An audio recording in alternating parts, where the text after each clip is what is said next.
This is Spencer. Spencer Newey is works with CERT in terms of virtual production.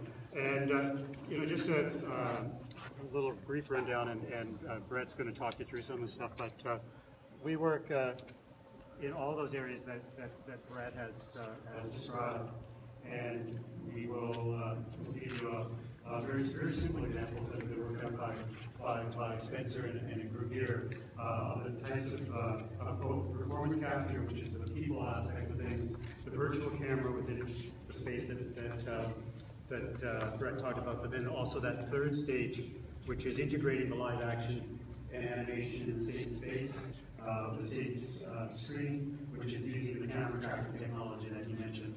But I just want to do introductions here. Michael Longstaff and Miranda Edwards are both ACTRA members, which is Toronto's performance, or Canada's Film and Television Performers Union. We do extensive work with ACTRA in terms of training and performance capture. And Jamie Youngblood is a Toronto-based stunt performer who has worked with this group just for this day to do a demonstration. So you'll see all of that as we move forward here. So I'll just turn it over to Brett to start. So in this first stage, what Spencer's doing here is he's got the array of cameras, and essentially they're triangulating those little markers that you see on the actor. And it might be hard to see for some of you, but you can see each view of the camera. And because these cameras are aware of where they are in relationship to each other, we can triangulate that back, come up with a 3D point in space, and do that 120 times a second so that we end up with a marker cloud of 40 dots, essentially. And then from there, the software can then solve those back down to skeletons. And you can see on the screen here, or motion over here, you can see these skeletons being derived back from the marker cloud. And it's these skeletons that animators are usually using in their software. So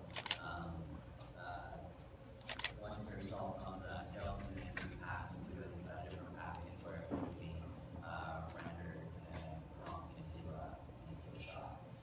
And all this happens in real time at 120 times a second. And so what Spencer's doing here now is he's turning on some of the characters. And so these are different skeletons that represent the characters that would be used in the film or video game. And because we have solved those marker clouds into the skeleton itself, we can map the coordinates and we can derive any kind of CG character from there. It's added in a set background. And so to populate the scene. And then from here, the director in director's performance, the cameraman can pick up the camera and start to play their performances and their shots. The cameraman. Yeah, let's start with the camera. Yeah. So the way that this is being used, there's a variety of ways, but one of the ways is called pre-visualization. So what directors are doing in film situations is they're setting up scenes with sets and the 3D characters at a very early stage before production actually takes place. Sometimes it's done for pitch purposes, so that they actually can do a scene or a sequence totally in CG before the film is made, based upon a script, to actually sell the script to get people to put money into it.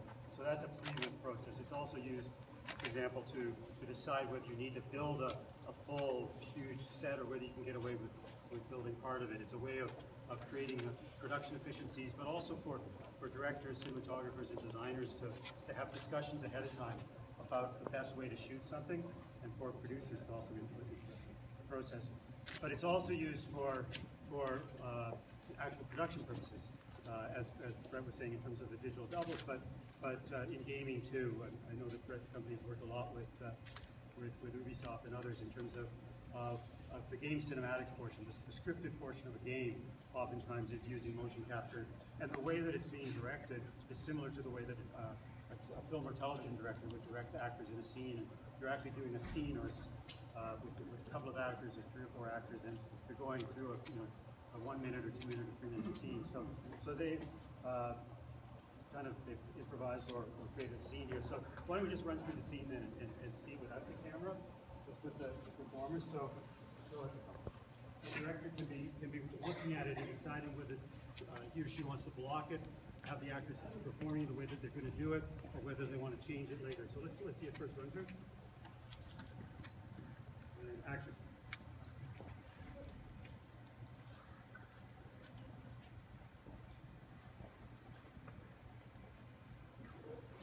Team over. Alpha team, this is Rogue One. Do you copy? Damn it, who the hell are you? My name is Mary. I'm trying to find my husband. You can't be here. Yeah.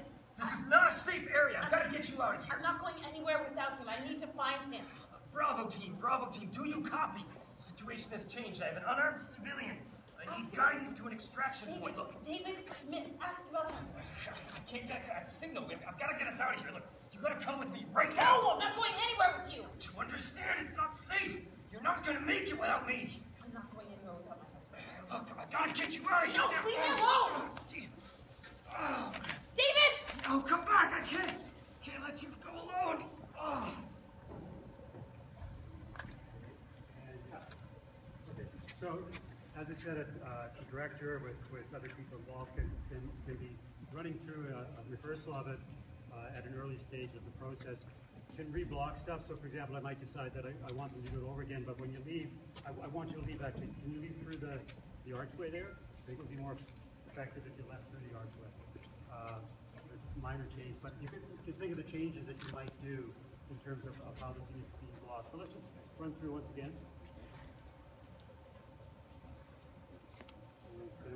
And T-pose, please. Okay, first positions. And action. David! Bravo team, copy. Did you copy? This is Rogue One. Bravo team.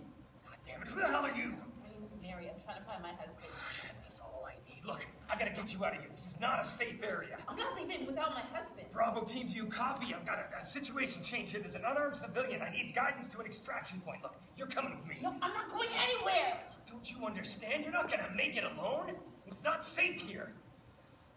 I can't go without him. God, look, I don't care what your problem is. You're coming with me. Leave me alone! God. David! No. Oh, you don't go that way. Okay, and cuts. And then, as we mentioned, the virtual camera can then be added to the scene. So we have a virtual camera here, and as Brett described with the virtual camera, there's tracking markers, the same way that there's markers on their elbows and joints that's tracking their position in 3D space. Those markers on top of that virtual camera are tracking the position and rotation in space of that camera. So the camera person has a monitor, and the focal length of that camera can be changed. So this can be done either simultaneously with the action, or you could pre-record. Once you've blocked the scene the way you want it, you've decided you've got the scene the way you want it without the camera, you can record it, and the camera person can separately, at a separate point in time with the director, work through the 3D scene and cover it in as many different ways as they want. But in this case, we're doing it simultaneously. So, you can do it in any way you want, but for example, I might ask him to do a two-shot for the first time through, and so let's run through it, and he's going to do a two-shot, and then following that, and this can be recorded, it will be recorded, so then you can follow up and you can do various angles, and you can cut them together in the same way you can do in a live action situation.